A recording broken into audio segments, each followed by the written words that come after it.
Captain Clancy, the Flying Clothesline.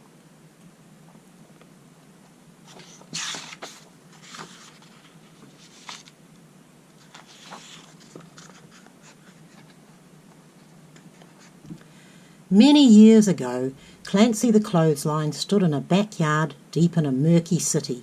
Factory smoke covered the sky above, and grimy rain dripped from his wires as round and round he spun, year after year. It was pure boredom. "I've had enough," he said one day. "I'm sick of this. I'm getting out. I'm leaving town. Now. Well, as soon as the weather's right." He waited for a day when the washing on his wires spun swiftly in a high wind. "Hold hands!" he yelled to the clothes. "Aye, aye, skipper," they said, and straight away the trouser legs clutched the jersey sleeves as though to hold hands. The jerseys grabbed the shirt sleeves, which grasped the hems of skirts. Apron strings gripped the corners of tablecloths, and all the clothes held on hard, forming tight knots. Clancy stopped spinning, so the clothes filled up with wind. They billowed like sails. He felt the tremendous pull of the wind in the clothes. Then, between the buildings, rushed a stronger wind, a mighty gust, which tore his pole from the ground. "We're off!" he screamed. They were swept up and away by the storm. Over roofs and factories they whirled. "Hooray, hooray, we sail away!" sang the clothes, as they disappeared in the smoky sky, never to be seen again in that land. Once above the smoke, the clothesline was swallowed by the storm cloud covering the city.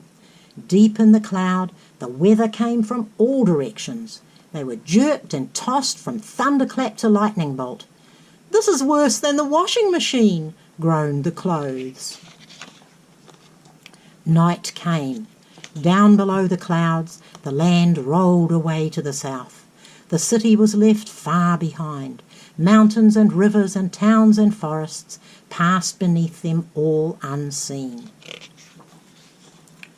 The cloud was gone when morning came. Far out over the sea, Captain Clancy sailed with eased sheets on the fresh breeze. He learned to steer and control speed by giving orders like "slacken fore jerseys" or "haul in the starboard apron." The washing machine had never made the clothes as clean as the storm had. Their colours glowed, and Clancy sparkled in the sun. Wide-winged birds soared above. Dolphins practised gymnastics in the waves below. "There she blows!" screamed the clothes when they saw a whale. "Oh," breathed Clancy, "a living mountain with a fountain." On and on they sailed, sometimes passing islands with swaying palm trees and golden sand. "Land ho!" called the clothes whenever they saw one. And then came trouble. The wind began to die. "Stand by to brace the aft apron strings," ordered Clancy desperately. "Tighten head wires and reset the port dresses." But it made no difference. The clothes were floppy, and Clancy drifted more and more slowly. They began to slip down the sky. The sea rushed up hungrily. It looked dark and cold and deep. Suddenly, Clancy longed to rest his pole in solid ground again. "Land ho!" called the clothes, and sure enough, far away, Clancy spotted an island. As they neared it, the island grew till they could smell the fragrance of its flowers and warm earth. But the wind was still dying. The sea was so close beneath him he could hear the sound of the waves. There were castaways on the beach, running and pointing at the clothesline. Clancy saw their wrecked ship on the reef. Too late. He felt the first cold splashes. His pole plunged in, the clothes went under, then all his wires were wet. "Goodbye, world," said Clancy.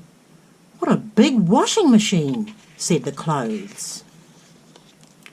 Just when the very tip of his pole was about to disappear below the waves, he felt a bump. "We've run aground," he said.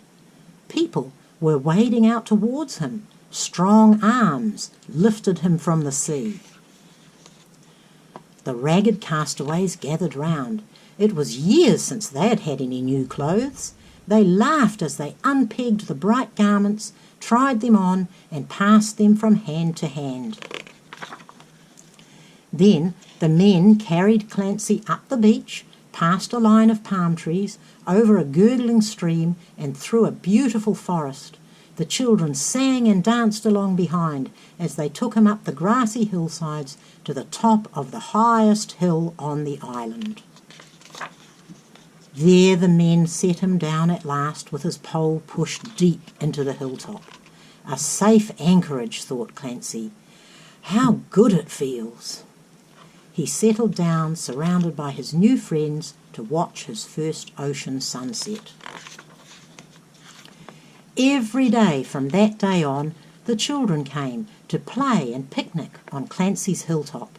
Gradually, flowering creepers grew up his pole, spreading their garlands along all his wires.